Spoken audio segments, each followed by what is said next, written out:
Hey everybody, it's HR Famous. I'm Tim Sackett. I'm back with another episode, and I'm with a friend of mine, Dinah Alobeid. Why is Yes. the bumper music starting again? I don't know. We just love this music. I know.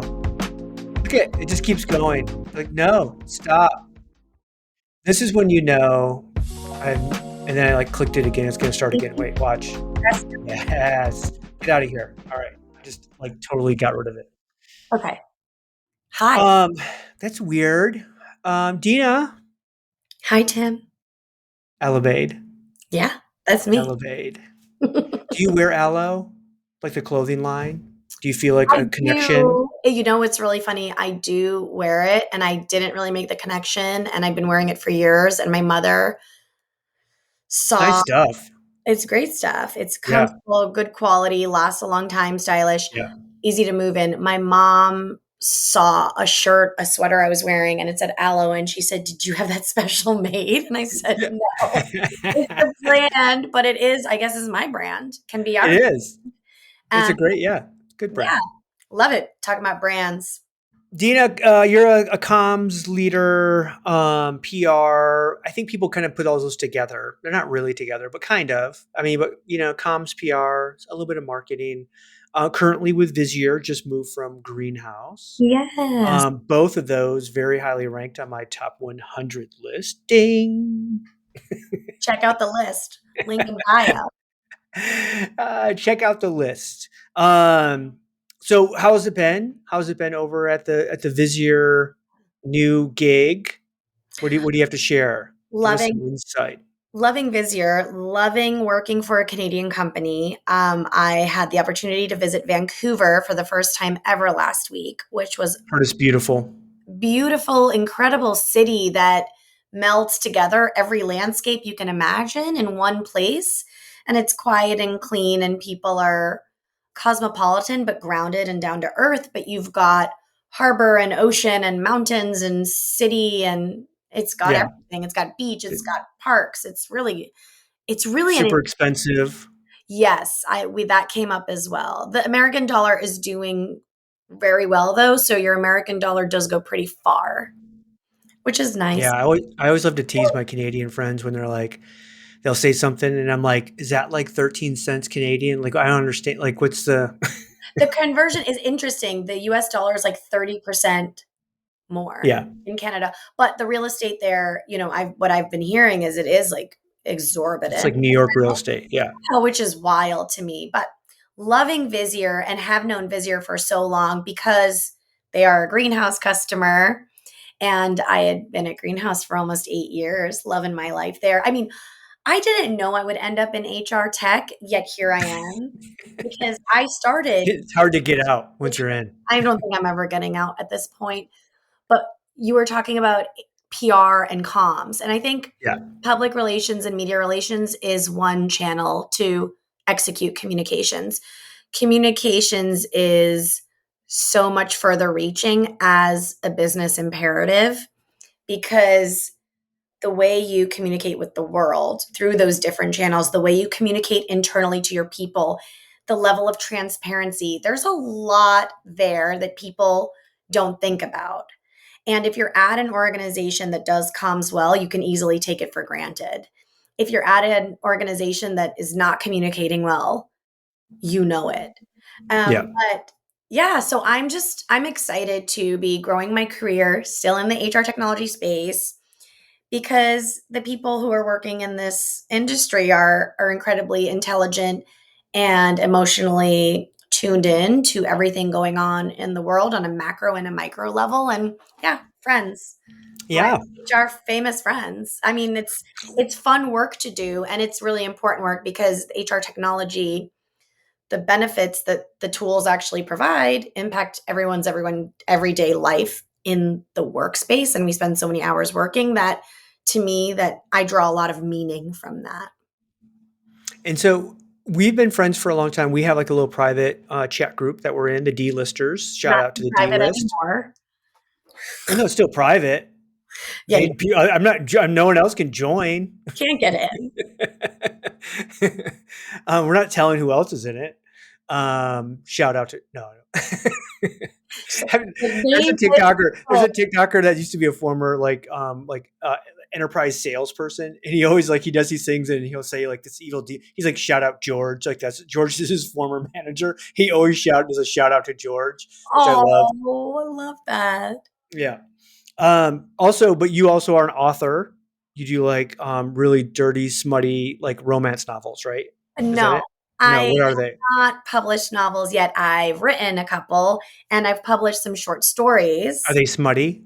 They're not well, there's some fun there are some fun scenes that are realistic to the human experience, but my short stories are actually a little dystopian, a little dark, the darker side of the human experience and Okay. our relationships with ourselves and with other people and whether they're gratifying or not and the boundaries we set or don't and how we show up for ourselves. So yeah, that's those are the themes I explore in Yeah. short stories and also a ton of food writing. I love writing Nice. about food. Have And you gotten any free meals out of writing about food? I did a long time ago when I was doing food reviews for Blast online magazine in Boston right out of college. Yes. That Shout out to was Blast. a long time ago. But yeah, I got a couple of free meals and that was really fun. I guess that's where I started writing about food. I haven't thought about that in a long time, but That's yeah. awesome. You should. I'm, That's another podcast idea. oh my God, I've Even though there's a lot of food podcasts, but you could do a different take. Can we talk about the new podcast? sure. I mean, I'm still recording season one, but it is Yeah. moving and shaking. I'd love to talk about it. Let me hear. What's the title? I am in currently recording season one of a new podcast Yes. called Play This at My Funeral. Play this at my funeral. Play This at My Funeral. And it is really a deep dive with all my wonderful guests, friends, honored thought leaders, digging into, yes, the music that celebrates our life, that are indicative of specific moments, but also just like a deep dive on existentialism and grief and talking about the different elements of music that have shaped us in different periods. And I've had some of the most interesting conversations so far recording it. It has been the most fun I've ever had doing quote work.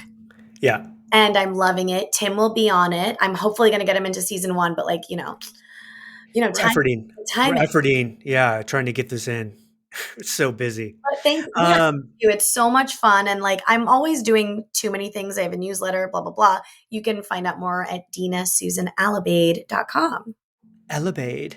Um, now I'm going to say that 1,000 times. So I'm not going to ask you a question that's a song that's on your list for your funeral. I will ask you what was your wedding song. Oh, this is a fun one. Yeah. Latch by Disclosure, but it was an acoustic version sung by my friend Laura Cancio Padilla. She plays guitar. She's a musician. She's Yeah. part of this incredible band, Apollo Saunders, for a long time. And she recorded herself playing acoustic guitar and then sang over it live at the wedding. Now, did you have to do a shorter version or was it already a short song? It's already a short song, and we did. Oh, and I should say Sam Smith and Disclosure, Yeah. and it Yeah. was the acoustic version. Nice. We did 2 minutes, and we didn't do a crazy choreographed dance, which is funny because I'm a dancer. Greg is not a dancer.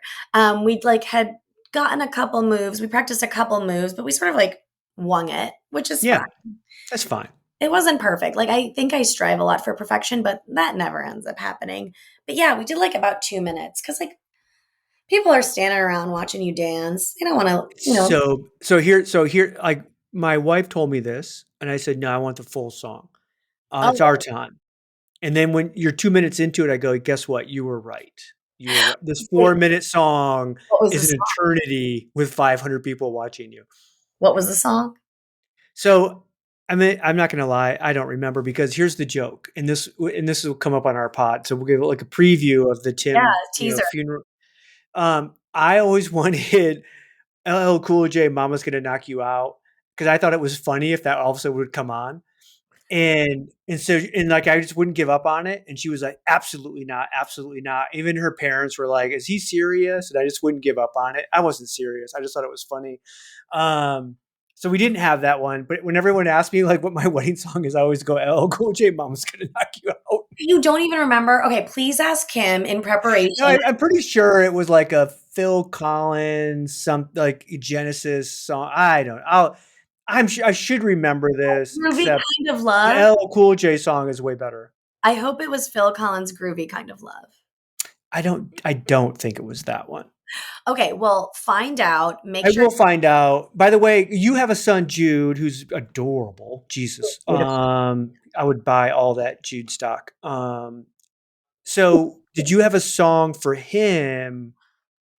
So like my wife has 3 songs for all of our boys. Oh, And like literally she would dance with them and play that song over and over like when they were little.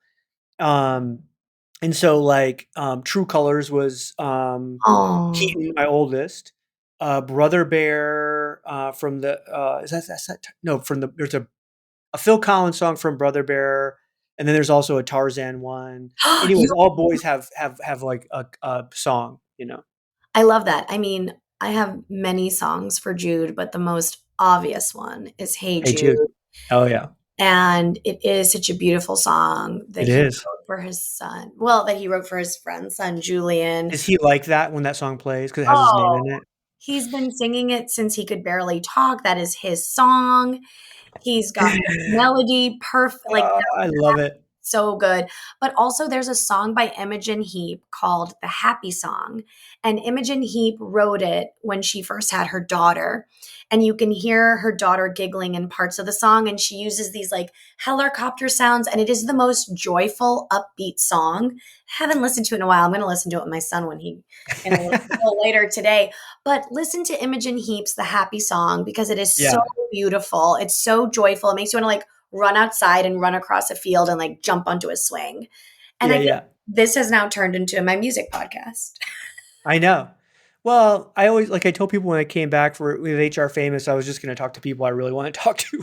Uh, I don't care what we talk about. What's a better way to work than having fun?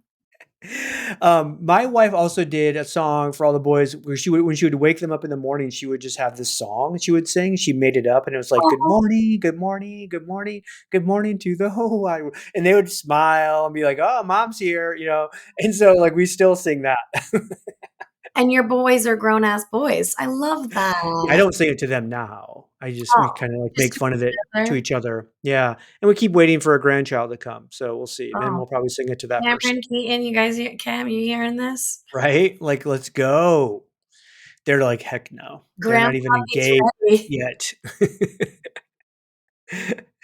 100%. No, I did bring you on for a purpose Oh, because there's been a couple of corporate comms things that happened. The big one yeah. is obviously the Coldplay, Kiss, Cam, Astronomer. But the other piece of it that we can now talk about is the Astronomer response, which is brilliant with Gwyneth Paltrow. I mean, just amazing. Give that person a raise who came up with that. Here's my thing. You know that's a small company, 300 people. They probably don't even have a comms person. No, they might. The CMO. Yeah, but it's probably but even then I'm assuming again I want the inside of this because I'm assuming one of these disaster recovery PR firms got to them and pitched this and said we can get Gwyneth right for a 60-second one-time deal, 250 grand. You know, What? a A, cameo. a cameo, a cameo. That would have been funnier if it was a cameo. I know. And for those who haven't seen it, just go out and search Astronomer Gwyneth Paltrow commercial. She actually sets up like she's gonna like they're gonna answer the real questions. In fact, the first one is OMG, what the F? And then she immediately goes into like an astronomer commercial about what they do. It's just the whole thing is so brilliant. I can't even tell you. And the messaging, whoever worked on that messaging, the product marketers, the product leaders, whoever it was who worked on that messaging, because we know how that sausage gets made, Yes. they made it super crystal clear of what they do. And then they taught it to Gwyneth and she delivered it. Yeah. And Well, and connect the dots to why they use Gwyneth. yeah, I Because mean, she was married to the Coldplay lead I singer. know. And it was an inspired moment. I mean, the So whole thing good. feels so manufactured That's because what makes it so brilliant is because you know it's not. Like the You response though is the most brilliant response. I'm a little bit of a conspiracy theorist because I'm like, was this all just to like improve astronomers' valuation? Like, I don't know. Yeah, but you ruin two people forever. I don't know if they would do that. Now, again, I'm not saying a corporation wouldn't do that, but it was the CEO and the CHRO, Oh no, and like, I I know. don't know if you ruin two careers over that. It is such a case study in not only communications, but business dynamics and also the way information works in the world. Because I think a lot of times people are on social media and they think that they have a degree of anonymity. Yeah, Let's say you have a private, I'm sure these two people have private Instagram accounts. And the fact is that the world we live in now is a panopticon that is always watching. yeah. And 6 degrees of separation. I would love if like LinkedIn released their like in mail messaging, and that's where they were communicating. That's a data protection issue. And I don't think they're going to do that. But all of that to say, the 6 degrees of separation, Kevin Bacon, is a real thing. And how you behave in the world is not only a reflection of you and your family and your community, but of your workplace. And I think I mean, listen, I get that we're all human and people make mistakes. And would I want my biggest mistake broadcast on a jumbotron and all across the internet and business press? Nope. No, I No. don't. Nobody that's the like nobody wants their worst moments to be that public. That's what it makes it so captivating, you know. Yes, it's because there is this visceral reaction to seeing it because it feels comedic and it feels choreographed, but you can't choreograph that Yeah. natural reaction. And then the way the internet sleuths found them, made up all these theories, and then Astronomer had to come up with a commentary.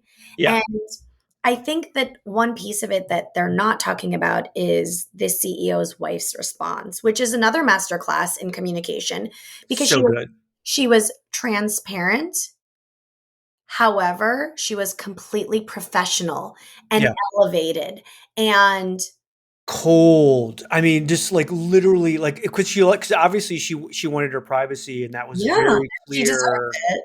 and it deserves it. And like every piece of that though was again so well written, you know. It was so well written, but the fact that it was authentic and transparent without being salacious, Yeah. without these like details, everyone wants Mhm. details, It but was like super powerful, it was very very empowering. powerful. And I Yeah. think that's a lesson for comms leaders and businesses, which is be more honest, but also if there is an opportunity to be, I don't want to say snarky, but to be in on the joke, take that opportunity because I think that customers, employees, what we want from communications and information is to feel seen, heard, and understood.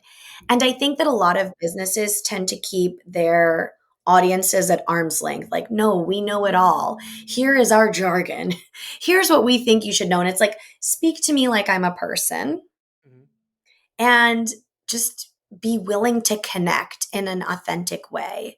And I think that's what she did.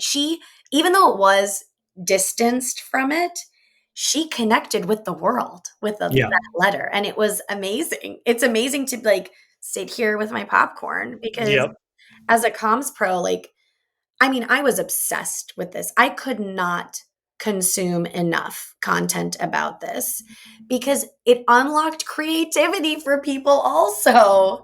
Oh, everywhere. And it still does. Like I just saw like it was, last night they had some Hollywood actor and his wife at like a baseball game that went through and did the whole thing. And his like how his response of melting out of the chair. Again, like the funniest part of all of this is the CEO literally diving to the ground. Like it's like the worst. Like, what do you think you're gonna hide from now? Like you were on the Jumbotron. It was crazy.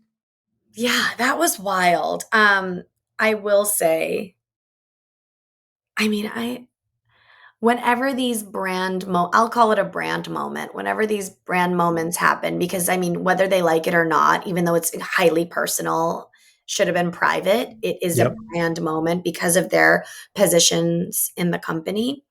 Whenever these happen, I feel like one, yes, it brings the internet together, but two, it makes us all evaluate what we're doing and to Yeah, maybe be a little bit more purposeful in how we communicate, how we behave, how what we're doing. Like, yes, be true to you, but how is your behavior impacting other people?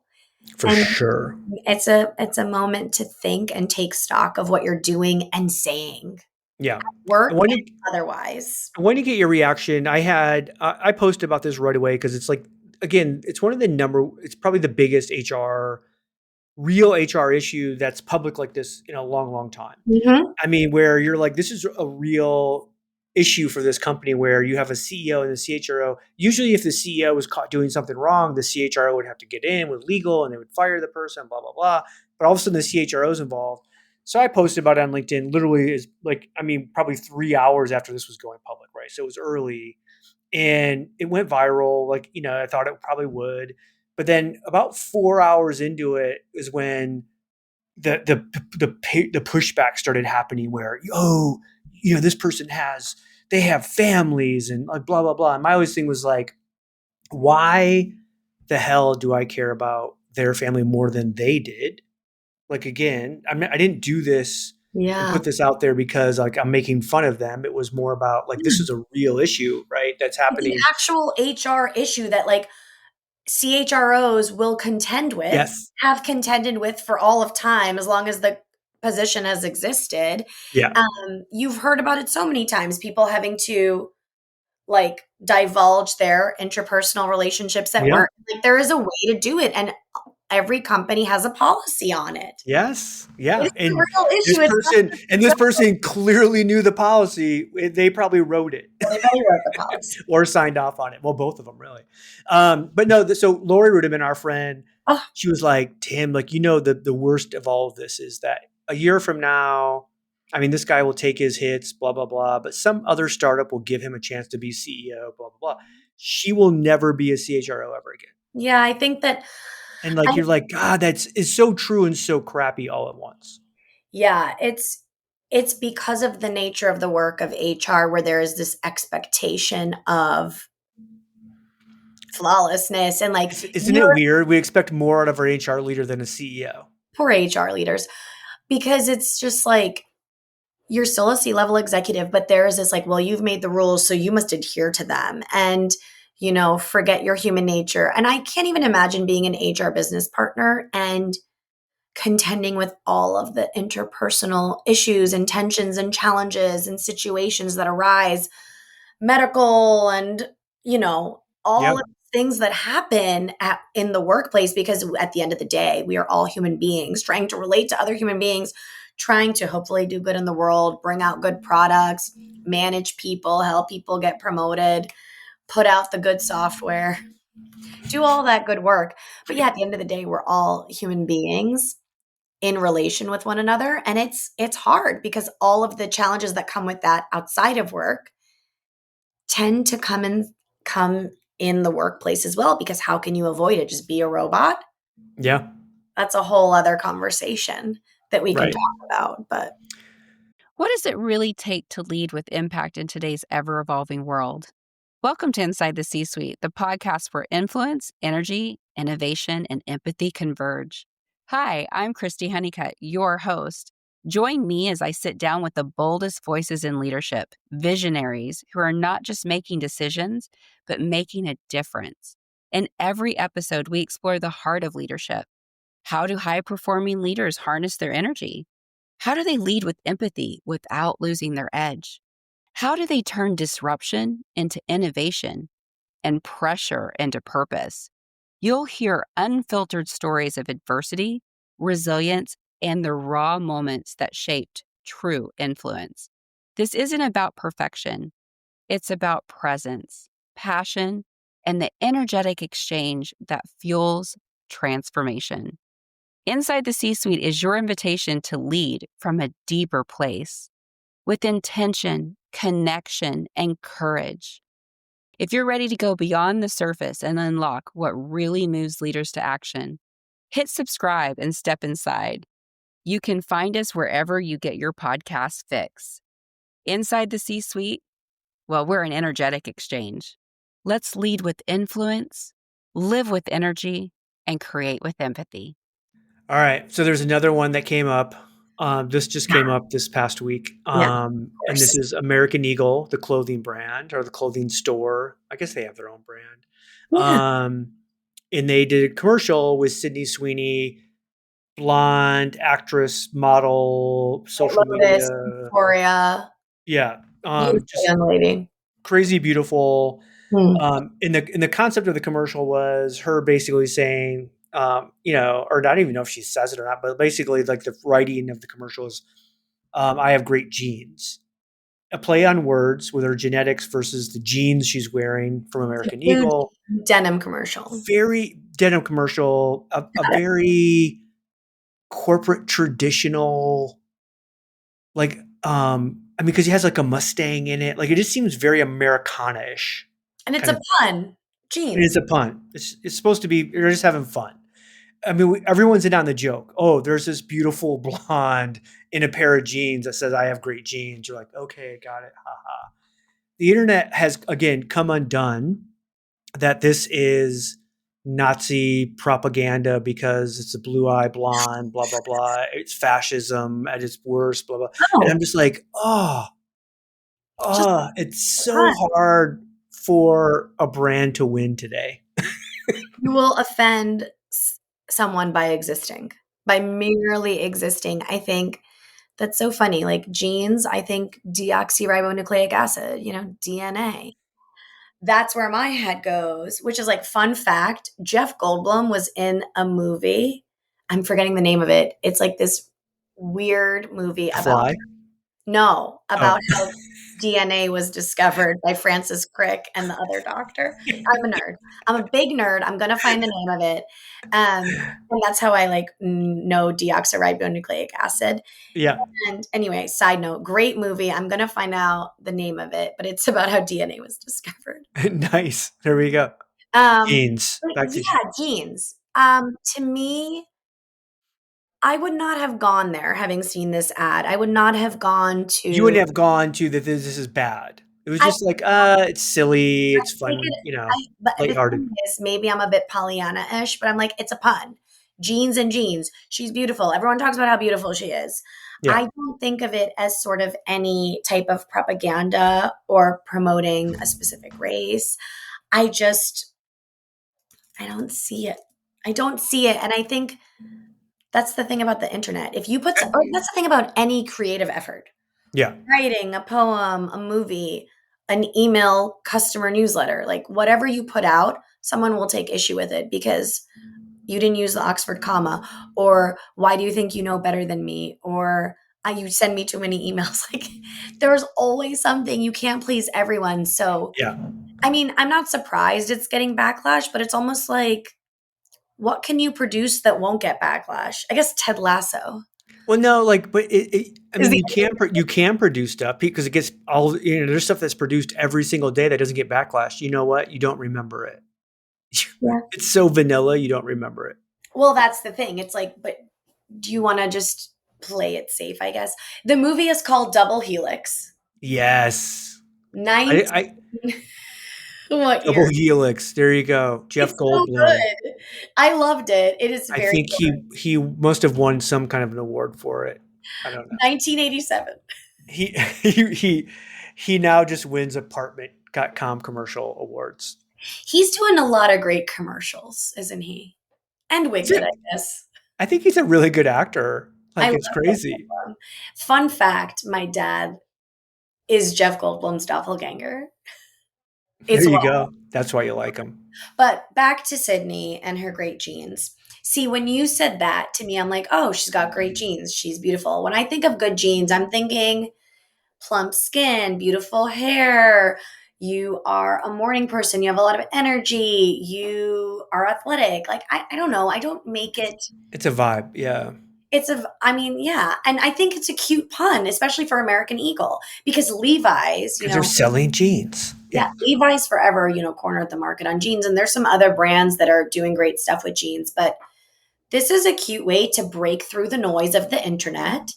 And I think from a branding perspective, it's really clever. they invested in one of the top people in the zeitgeist right Here's now. the thing that like again, and I'm sure like at this point, I'm sure now they're thinking of it, like if you all of a sudden had Halle Berry do that same exact thing, Yeah. another woman with amazing genes Like, their genes. and beautiful, and there's all of a sudden the internet's fine with it, and you're just like, oh, can you see why again They why have, that's wrong? Like what's wrong with this young white female doing the same commercial? It's not. It's fine. well, here's the thing. I feel like someone would have taken issue to it. Of like, if it was Halle Berry, I feel like someone would take some kind of issue. Like she did some movie that offended somebody. You can't. Someone's always going to be offended.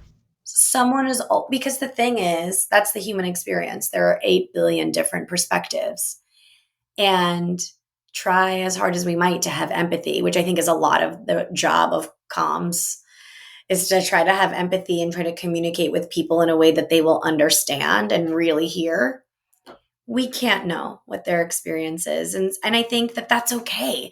That's okay. It's like, yeah, everyone's offended or some people are offended, but I think the brand probably is like, well, more coverage for us, more media coverage, more people talking about it, more eyes on the ad, more ROI for that ad, more people talking about. I mean, I think like someone was posting the Astronomer like SEO searches. Oh yeah, through the roof. You can't buy that kind of visibility. And the thing is, someone who is actually in the market to buy them may have not heard of them, but now Oh, they for heard sure. of them. Yeah, yeah. Oh, yeah. No, it definitely increased their value. Like, there's no doubt about that, from that standpoint. So The, let's take this full circle back to Visier. Now you're head of comms and you have to tell people what you guys do. Because that's one of the things that when I did the top 100 list that I thought was so interesting is that so many people came to me and goes, "Hey, you said this about us and that's not who we are." I'm like, "Oh, okay."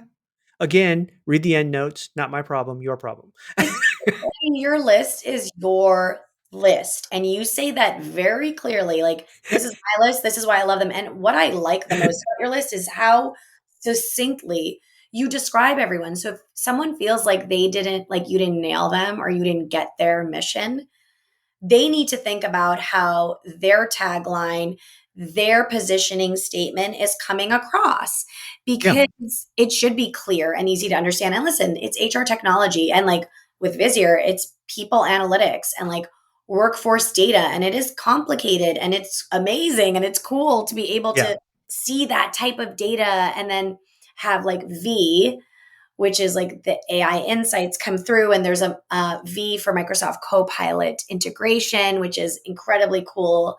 That came out earlier this year, which is like you can ask in your Word document, let me see the ratio of people who have joined versus people who have voluntarily left in the last 3 years. And that data populates and it shows it to you and it gives you a visual graph, a yeah. visualization.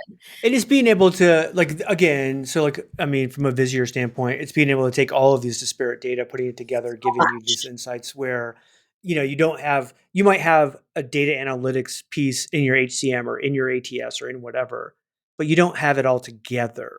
It's the integration because, and we were talking about this earlier, which was everyone's talking about all in one. I want like one piece of technology for everything I could possibly need. And like Yes. that's not realistic. But if they all talk to each other and if you can use technology to your benefit and visualize the data and like quickly consume it and take it in and be able to make a decision based off that and adjust because the rate of information exchange is crazy right now. I mean, this is the coolest world we're living in, right? Yeah. Because of AI and data insights at our fingertips.